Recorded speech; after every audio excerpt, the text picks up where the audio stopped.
All right, so I'm going to be looking at Tutankham a little bit more before I give up on it. This one's starting to baffle me. Um, I was concerned that the ROMs that I had in here weren't all correct. Now that I've got the diagnostic program, I can check what it thinks the checksums are against what I actually have. So the documentation online shows the checksums to be this. And I had reprogrammed the ones associated with the bootleg version of this board. I reprogrammed those to match the bootleg, thinking maybe that would help, solve the problems. It would match the hardware or something. But I think the hardware is basically identical to the Stern original hardware. So I reprogrammed all of the EPROMs to match these numbers, and that's what this is showing up here. I've got check marks here. Before I started, the single checks were all correct, and so I had to reprogram 7 different ones to get everything to match. These two, the double checks means I was able to reprogram it on the first try. This one here is blank, didn't give me the right checksum, so I didn't have to reprogram it. I just had to reseat the chip, and then that got it to match. Let's make sure it still matches though. I7 ends with 1F, I7 ends with 1F, yeah. So everything's matching up, and the only weirdness about the self-test is this color thing.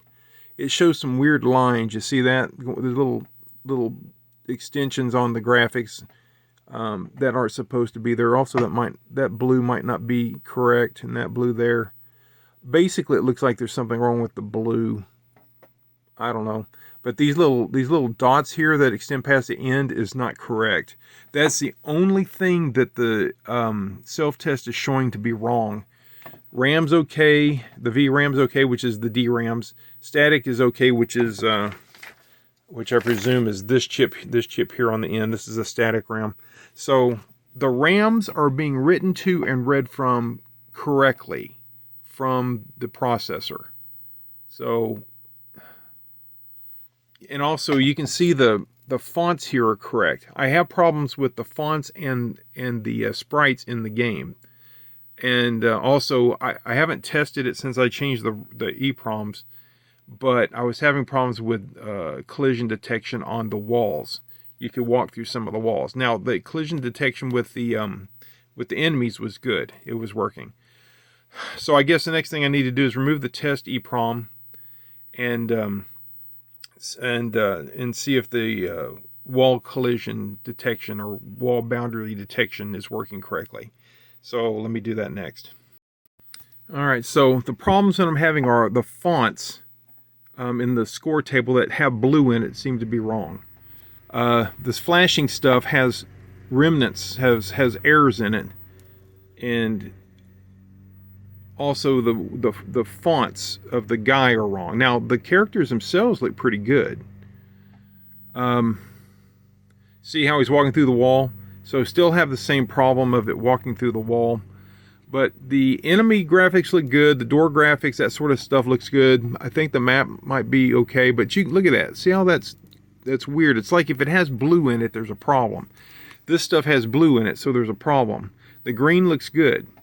The white has blue in it too, but it looks okay. So, not sure. I mean, the one player, anything that's flashing like that, if I can figure out if there's some special logic for the flashing, then maybe I can find the error, but I don't know. I don't know what to do about that. Anyway, so those are the symptoms. That's what I'm trying to track down. The self-test chip was great. It basically told me the ROMs are good and correct, and the DRAMs are good. But what the hell? Why am I getting these problems? Why is this, and why is the wall detection not correct? You would think you would think the RAMs would store the wall data and define that, but I don't know. All right, well, I'm just gonna have to probe around and try to find something. All right, since the self-test chip, self-test ROM, doesn't really show any problems except for a small graphical thing in the little color bar thing it plots, I have to conclude from that the main board, the bottom board, is good. The CPU directly accesses the ROMs, directly accesses the RAMs, and all of that's working. So it has to be something with this daughter board, I think. So I've been probing around on it, and I found an interesting problem, or an interesting looking signal. So there's a set of 4-bit counters here, and I don't have the schematic for this, but the outputs of these go directly to the outputs of the chip, if you will, that they emulated or built, whatever. And if you look at the signals, so you can see that looks clean, that looks reasonable. Okay, right there, that looks weird. It should be double that, and it's quadruple that and half that on the bottom. So the upper part is not the same. See how that one looks weird too, but at least it looks like a 50% duty cycle. That does not look like a 50% duty cycle. Okay, that doesn't look like a 50% duty cycle. So that does and that does. So those are coming from this chip here, this 74161. So if I look at the different pins, okay, that's the lowest order pin there. This is the second lowest order. That's the one that looks kind of weird, but still okay. Third pin, there's the one that looks weird. So I think that chip there may be bad. So let me replace that and see if that doesn't fix everything. I'll be back. I've got that chip replaced now. Let's see what those outputs look like. Let's see. There's the first one. That's the low order bit. Next low order bit. Both of those look a lot better, don't they? And this is the one I was wondering about. A lot cleaner, but it's still not a 50% duty cycle. So I don't know if that's right or wrong. I'm going to assume it's correct. And then the next signal is also the same signal. Well, it looks the same anyway, but it's not. If you short them together, it's not the same signal. So I don't know if there's a problem here or not, but it didn't fix the game. The game still goes through walls, as you can see. So I'm going to keep probing, see what else I can find. All right, so I've continued probing around. This is the daughter board, and it's been removed. This chip here, this latch, octal latch, is getting a clock signal. Now you can't see it with the oscilloscope, but you can see it with a digital probe like this. So this clock signal is on pin 11, all right, and that's supplied from pin 15 of the custom chip footprint, if you will. So if you track that down on the board, it goes to this 138 3-to-8 decoder.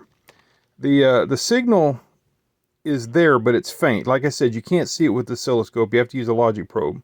So I'm going to try to replace this octal latch, see if that doesn't get signals, because right now this thing basically has no output at all. The outputs are all just high, I think is what they are.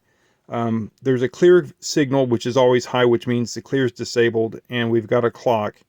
And the inputs on each of the 8 latches is active. So I would expect to see activity on the outputs, but there are none. So let me try replacing that and see if that doesn't do something for us. All right, so I replaced that chip, and it did nothing. It made no difference. What I was seeing was no activity on any of the pins, but then after replacing it, I saw activity on all but 2 pins, and it must have been the 2 pins I was focusing on. I put the old chip back in, and yes, there was activity on all but 2 of the pins. I have to assume it's correct, even though there's activity on the inputs of those particular buffers or latches. But I don't know. This has got a problem that's just really difficult to analyze. I'm just going to have to luck into it. But I'm done for today. Thanks for watching.